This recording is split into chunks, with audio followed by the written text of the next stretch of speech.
Es muy grato estar de nuevo con ustedes en Entérate de Caracol Internacional.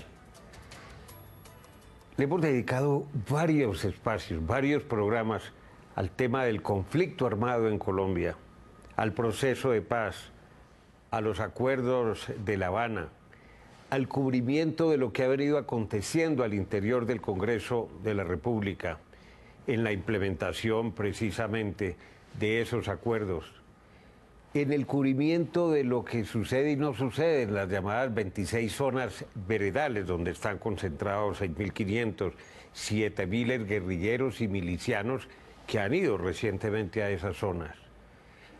Hay una persona que es este niño, que no es tan niño, porque es un comeaños, es un auténtico comeaños. Yo le voy a preguntar la fórmula. Es el doctor Ariel Ávila. Mire, politólogo de la Universidad Nacional y fue su profesor en la Facultad de Ciencias Políticas.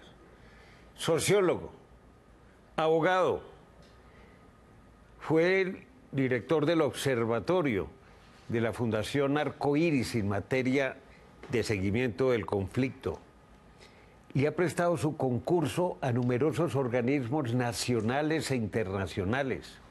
Hoy es el subdirector de la Fundación Paz y Reconciliación, pero además conoce como nadie y al dedillo lo que acontece al interior del acuerdo con las FARC para hacer el balance de cómo vamos y al mismo tiempo por qué no avanza y por qué está tan enredado otra vez, después de varias intentonas desde hace 60 años, de poner fin también al conflicto con esa organización.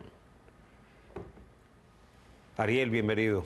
Darío, un honor, muchísimas gracias y un saludo a la audiencia y un honor estar con usted otra vez acá. Precisamente en el día de hoy las FARC concedieron una conferencia de prensa para dar su versión, Ariel, de lo que acontece, de lo que sucede con las zonas veredales, porque ha habido muchas quejas por parte de la guerrilla de que el gobierno ha sido mal administrando, gestionando, que es muy lento todo, muy ineficiente, que este es el momento en que ellos están listos, movilizados.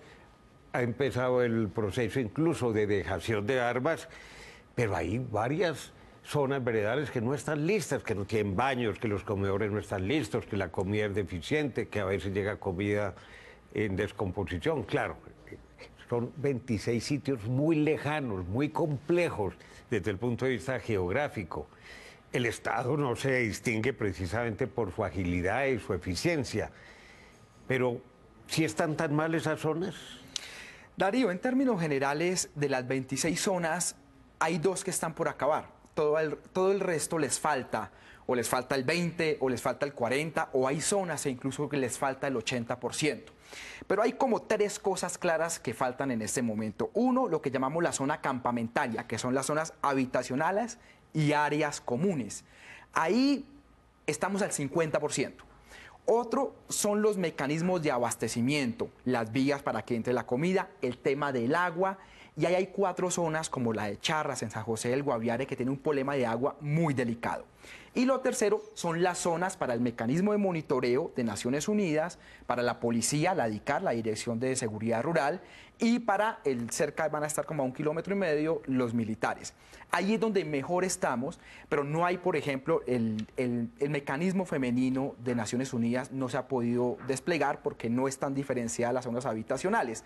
Ese es más o menos el panorama, hay una deficiencia bastante grande. Pero entonces, ¿en cuánto tiempo usted como independiente del tema cree que se pudieran habilitar por lo menos en un 90-95%, que queden faltando ya detalles?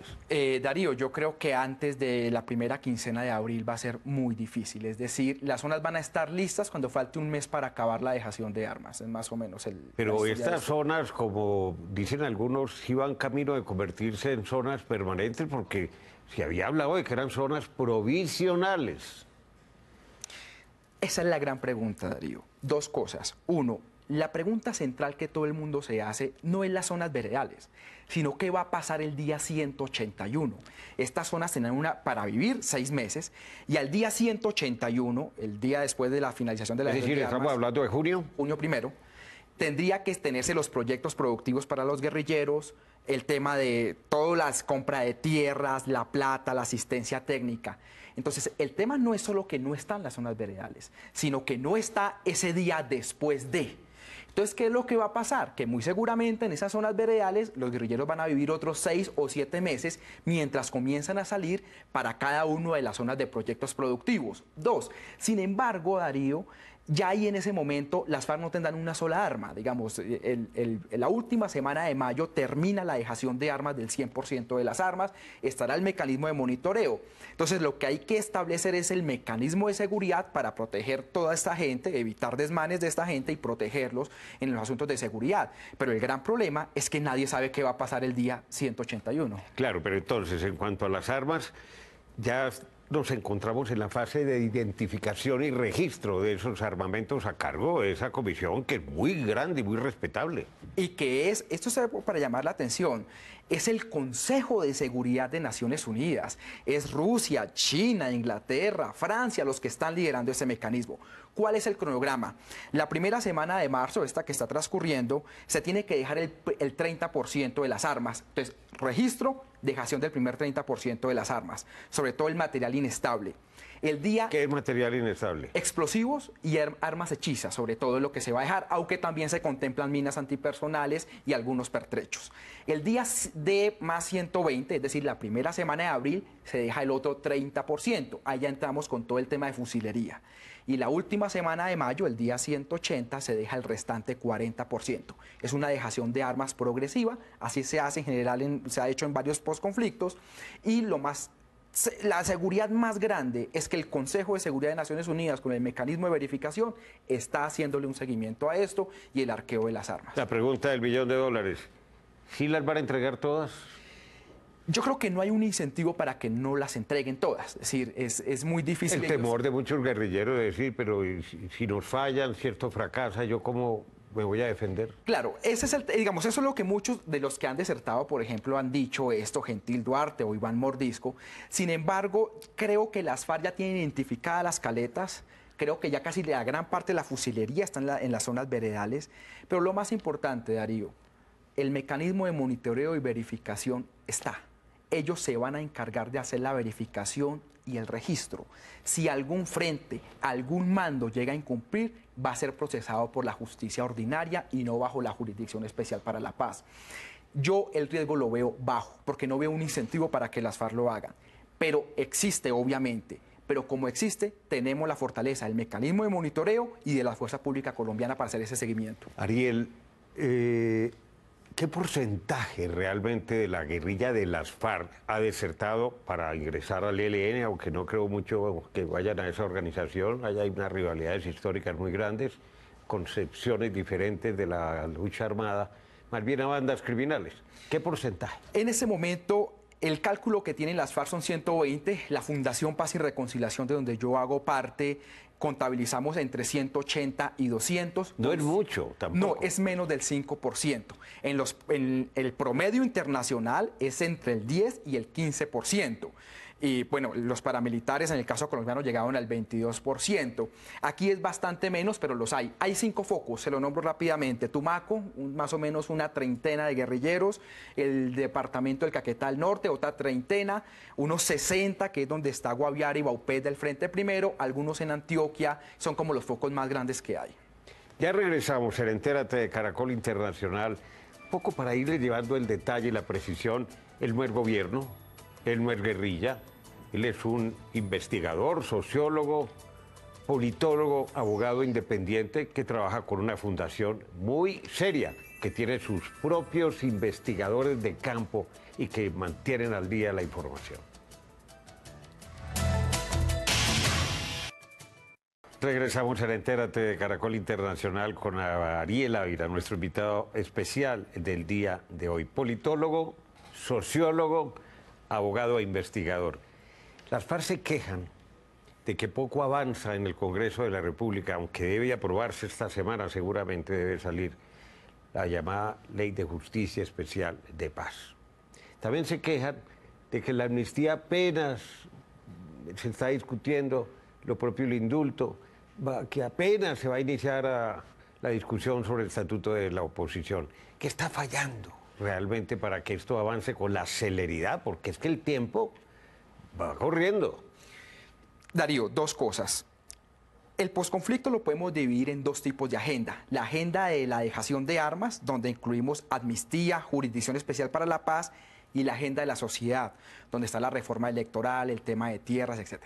¿Qué es lo que ha avanzado? La primera agenda. La ley de amnistía se aprobó el 17 de diciembre. En enero salió un decreto reglamentario y como nadie lo entiende, ahora hay una instrucción que saca la presidencia. ¿Cuál ha sido el problema ahí? Realmente las trabas burocráticas. Sin embargo, desde el día de hoy han comenzado a salir los guerrilleros indultados, los prisioneros que llaman ellos. La Jurisdicción Especial para la Paz debe terminar esta semana los debates, el cuarto debate y último. Y ahí ha pasado dos cosas, Darío.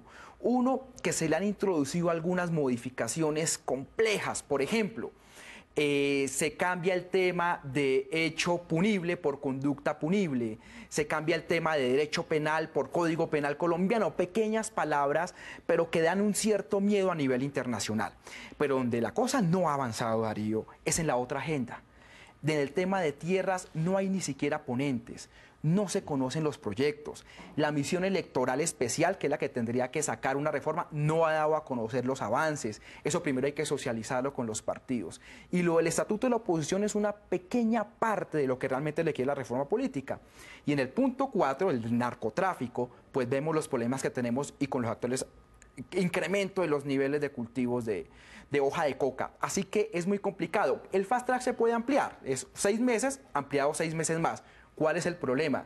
Que esto después de junio va a ser ingobernable. Con la campaña política electoral, porque este es un año preelectoral, las elecciones son dentro de un año prácticamente. Y el vicepresidente sale en un momento. ¿Qué papel oposición va a tomar? 15 de marzo ahora. En semana y media. Semana, sí. Entonces, y hay una cosa, mire, hay la ley, la Jurisdicción Especial para la Paz, un debate se aprobó con 53 votos. Apenas... Por un voto. Apenas la mayoría, cuando en teoría el gobierno debería controlar el 81% de los votos de los 100, 81 de los 100. Entonces, esto lo que muestra es que hay... Es decir, esto va a ser, cada día que se acerquen más a las elecciones, esto va a ser más ingobernable para el presidente. Por eso lo que nosotros decimos es, lo poquito, lo mucho que se apruebe, tiene que ser antes de junio. Hoy vamos a apostar duro. Ya apostamos el primer $1.000.000. Voy por el segundo $1.000.000. Si no ganara alguien que haya compartido el acuerdo de paz en términos generales, con los ajustes que se le han introducido en algunos casos y todo lo demás, realmente un gobierno de otro color, de otro carácter, diga usted del Centro Democrático, ¿puede echar para atrás el acuerdo de paz? Darío, dos respuestas claras. Si la preocupación es que si las FARC se devuelven a la guerra, yo creo que no. Yo creo que eso no va a pasar. Hay un compromiso alto, tienen su congreso de partido en mayo, ahí no va a pasar nada. Pero la agenda del desarrollo que trae el posconflicto sí se va a echar para atrás. Y el posconflicto va a terminar siendo una gran frustración y va a pasar lo que siempre pasa en Colombia. Se hace un proceso de paz para abrirle la puerta a otra ola de violencia. Por ejemplo, Darío, ¿qué se echa para atrás? El asunto de tierras. ¿Qué se echaría para atrás? La reforma política. ¿Qué se echaría para atrás? El modelo de sustitución de cultivos de uso ilícito, que es lo verdadero que beneficia a la nación. Lo demás es para los combatientes, para los 20.000, contando los militares, pero lo otro es para la sociedad y eso se echaría para atrás. Permítame hacerle este ejemplo, Darío. Mire, por ejemplo, esto. En el acuerdo viejo del 26 de septiembre se establecía que habría un catastro multipropósito y en la renegociación los que dijeron los del no es que ese catastro no quedara anclado al impuesto predial, pues porque los terratenientes no quieren pagar impuestos. Entonces, ¿cómo se van a financiar los municipios si no es así? Entonces, un poco lo que yo creo es que esa agenda del desarrollo es la que se echa para atrás y esto termina convirtiéndose en una gran frustración. A pesar de todo eso, ¿cree que esto se va a consolidar y finalmente saldrá la colombiana al otro lado? Mi abuela decía, mijo, esto va a ser asando y comiendo, y yo creo que esto va a ser así. No va a salir como mucho lo de nosotros lo queríamos, va a ser planificando sobre la marcha, y yo creo que esto sale adelante, al menos acabamos con este tema de la justificación política de la lucha armada, pero los retos son inmensos. ¿De qué va a depender que este país avance o no? De que la ciudadanía se apropie de estos cambios que requerimos nosotros constitucionalmente, legalmente, políticamente. ¿Qué le preocupa? Darío, yo tengo dos grandes preocupaciones. La primera preocupación es que al final esto no lleve a una reconciliación del país, que los niveles de impunidad sigan siendo altos, que la no intolerancia. haya la intolerancia, la seguridad de los líderes sociales, la inseguridad de los jefes de las FARC, la inseguridad para la participación política, que esto sea como un saludo a la bandera, primera preocupación. Y la segunda preocupación, Darío, es que al final la sociedad termine frustrada y que no vea un descenso en el tema de la violencia, que no vea un cambio en la política. Que continúen los secuestros. Que continúen los secuestros, que continúe la corrupción, etcétera. Yo creo que esas son mis dos preocupaciones. Pero fíjese, ya mi preocupación no es que las FARC vuelvan a las armas. Yo creo que eso ya es muy improbable. No, y ya la gente como que asimiló también que vayan algunos de ellos al Congreso de la República. Para eso se hace una negociación, para que ellos participen en política, y creo que si el costo de solucionar un conflicto armado de 52 años es que 10 de ellos estén en el Congreso de la República, es un costo relativamente bajo. Bueno, ¿y ya se sabe quiénes pudieran llegar o eso se va a decidir en el Congreso de la Eso se FARC? define en el Congreso. Yo creo que aquí hay dos preguntas por solucionar. Son 5 en Cámara y 5 en Senado. La primera, Por 2 periodos, además. por 2 periodos. Es un periodo, esto es un tema transitorio que es muy importante recordarlo. Pero desde el 2018 tiene que comenzar a competir en política. Entonces, la primera cosa es si todos van a ser exmiembros de las FARC o van a haber de esos que llaman los proxies, gente social que estuvo cercana a ellos. Y lo segundo es quiénes van. Yo seguro estoy que Iván Márquez va, seguro estoy que va Carlos Antonio Lozada y seguro estoy que va Santrich. Ahí para allá no me atrevo a decir quién ¿Y cómo les va a ir? Darío, yo creo que las FARC va a ser una organización política muy relevante, pero irrelevante electoralmente. Es decir, electoralmente no les va a ir bien los primeros Pero van a ser años. serios, van a plantear temas Y van a estar en la importantes. agenda, los van a entrevistar, van a estar opinando, haciendo control político. Entonces, relevantes políticamente, no muy relevantes electoralmente. Al regreso, ¿podemos hablar del ELN, del proceso? Claro que sí, las apreciaciones que se... Ya regresamos. Regresamos con Ariel Ávila. Bueno, ¿por qué no camina lo del ELN? Porque continúan los ataques contra la infraestructura energética y petrolera. Han volado varias veces en las últimas semanas el oleoducto Caño Limón-Coveñas.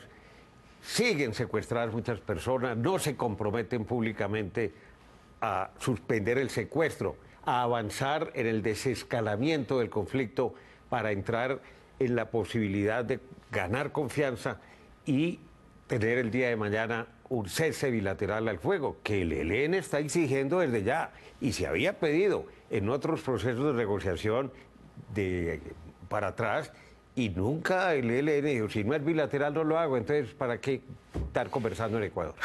Darío, 4 respuestas muy rápidas. Lo primero es que desafortunadamente en la agenda de negociación quedó el tema de confrontación armada como una parte de la negociación. Entonces el ELN dice, yo no voy a dar concesiones unilaterales, y están en un vaivén bajo el principio de lo que pasa en Colombia se resuelve en Colombia y lo que pasa en Quito se va a resolver en Quito. Pero esto no aguanta en la opinión pública. 2. Yo creo que el ELN no lee que hay un desgaste de un gobierno de casi 8 años, un gobierno que está terminando, y por tanto, Darío, es muy difícil que esto siga así por 2 o 3 meses. Esto se puede romper fácilmente. Y además ellos saben que este proceso de paz difícilmente termina con el presidente Santos, y si no logran avanzar lo suficiente, va a ser muy difícil que el otro gobierno continúe con una cosa de estas. Lo tercero, Darío, yo considero que el ELN no lee la opinión pública. Es como las FARC cuando arrancaron esta negociación. No entienden la opinión pública. La sociedad se cansó de la guerra. La sociedad ya no quiere saber más de esto. Quiere que pase eso a un lado, y el ELN lo han entendido. Y yo creo, y lo otro, Darío, a mí me preocupa mucho la metodología de la mesa. Yo siempre he tenido mis preocupaciones con eso que llaman participación social. Yo soy un demócrata, yo creo en eso, pero mientras eso no tenga cuerpo, esto es como avanzar por un barranco, usted no sabe a dónde va a parar. Entonces yo creo que eso es lo que hay que resolver. Sin embargo, yo creo que va a ir la presión política suficiente para que el ELN declare un cese unilateral más temprano que tarde, pero obviamente no va a ser en las próximas semanas. Ahora, la unidad interna del ELN está lo suficientemente sólida como para tomar una decisión de esa naturaleza? Yo creo que sí están sólidos en temas de unidad. Yo creo que en disidencias no van a haber, pero es una organización que toma decisiones de forma muy compleja. A diferencia de las FARC, es una orden del secretariado. Aquí todo tiene que ser consultado con las 6 estructuras. Entonces se demora. O sea, una decisión como de un cese unilateral puede tardar fácilmente 3 meses en resolverse. Con las FARC tardaba un día. Entonces, pero no significa que haya como tal desunión, aunque al final la puede existir. Ahorita no creo, pero es una forma diferente de tomar decisiones y eso hace muy compleja el ritmo de la negociación. Además, una vez, si esto avanza rápido y comencemos a llegar a preacuerdos, vamos a notar otra vez que te tiene que consultar con todo el mundo para que se pueda aprobar. El ELN nació en la década de los 60. Acuérdese del cura Camilo Torres y de varios de los curas españoles, Domingo Laín, Pérez y todo eso. Y había mucha influencia universitaria, de estudiantes, también de movimientos sindicales. Hoy son cerca de 1.500, 1.550, según las fuentes de inteligencia del ejército. Uno adentro en Colombia y en el exterior, la gente pregunta, pero una guerrilla tan vieja, caramba, ¿cómo no ha sido posible el Estado colombiano capaz de derrotarla? Si son 1.500 tipos ubicados en 4 regiones en particular. Darío, mira, yo creo que las FARC es una organización militar intentando hacer política. El ELN es una organización política intentando hacer la guerra. Son 1.500. Pero sus bases sociales son tal vez un poco más amplias que las FARC. Siguen teniendo una gran base urbana, siguen teniendo una gran base en algunas organizaciones sociales. Y por eso con ellos el tema no es solo militar. Digamos, ahí hay un tema, digamos, que hay que entender esa complejidad. Yo me atrevo a decir una cosa, los sectores más radicalizados del ELN hoy en día son los urbanos. Los que no van a la guerra obviamente son los más radicalizados que no quieren la negociación. Y eso es lo que el ELN no logra conciliar. Lo otro, Darío, el problema con esto es que Colombia tiene unas economías de guerra que van a vivir más allá de los actores. Nosotros tenemos 190 municipios con cultivos de coca, minería o temas de contrabando. Entonces allá va a llegar el ELN, allá va a llegar el Clan Úsuga. Es decir, el problema nuestro es que esas economías de guerra parecieran que tuvieran vida propia. Fíjese, usted hoy mismo daba la noticia esta mañana, los combates entre el ELN y el Clan Úsuga por esas economías ilegales. Entonces, lo que tiene que entender la ciudadanía es que esto no es solo un proceso de paz con 1.000 bandidos o 1.500, sino que aquí hay que resolver unos temas para que eso que está pasando ahorita no se vuelva a repetir. Ariel, esto nos dará para seguramente próximos análisis el tema del ELN, dependiendo de lo que pase. ¿Volvería la guerra urbana del ELN, ataques que han venido atacando en ciudades, pero es como una muestra? Pero básicamente los ataques se producen al interior, en la selva del país. Sí tiene la capacidad de atacar en lo urbano. Creo que no lo van a tomar la decisión de fondo porque eso sería muy contraproducente para ellos. Y además creo que mientras eso pasa, el Estado puede tener la preparación necesaria para mitigar esos fenómenos. Esas son mis 3 respuestas. Bueno, lo veo con un libraco en la mano, otro libro suyo, porque tiene más de 30 publicaciones. Este es un libro de una investigación sobre lo que llamamos reforma del sector seguridad digamos, en el tema del posconflicto. En todos los posconflictos, 62 en el mundo, siempre hay reformas al sector seguridad. Este libro lo que trata es de analizar cuál es la reforma que requeriría Colombia. Muy importante el papel de la policía. Ariel, ¿y cuándo va a sacar el libro? Sale en la Feria del Libro, la última semana de abril, se está calculando. Este lo escribo además con el exministro, ahora recientemente exministro de Justicia, Jorge Londoño. Él escribe la parte de justicia y yo escribo la parte de seguridad. Entonces es un libro conjunto y unos investigadores que están referenciados en el libro. Seguridad sin justicia en lo rural no funciona, justicia sin seguridad tampoco. O sea, ¿qué horas tiene tiempo de estudiar tanto, de escribir tanto, de investigar tanto? Hay que tener una organización del tiempo, pero el secreto está en no tener tantas redes sociales y no ser tan enviciado a las redes sociales, aunque hoy en día, si uno no tiene redes sociales no existe, pero no tengo Facebook, no tengo Twitter, y eso da un tiempo. Pero Darío, tal vez el secreto de esto es el siguiente. Detrás de nosotros, digo de León Valencia y mío, hay una fundación, 60 personas en terreno, trabajando. Entonces, claro, se escribe, pero aquí hay un equipo, una multiplicidad de equipos de gente aportando a esto y por eso la cantidad de informes y por eso la cantidad de libros, es mucha gente contribuyendo. Hemos podido armar un equipo lo suficientemente estable y bueno académicamente para hacer eso. Ariel, muy amable, como siempre. Muchas gracias. Darío, un honor y cualquier cosa a la orden. Muy bien, señor. Recuerden que ustedes pueden seguirnos en Twitter a través de nuestra cuenta @entératecaracol. También puede escribirnos a través del correo electrónico entérate@caracoltv.com.co.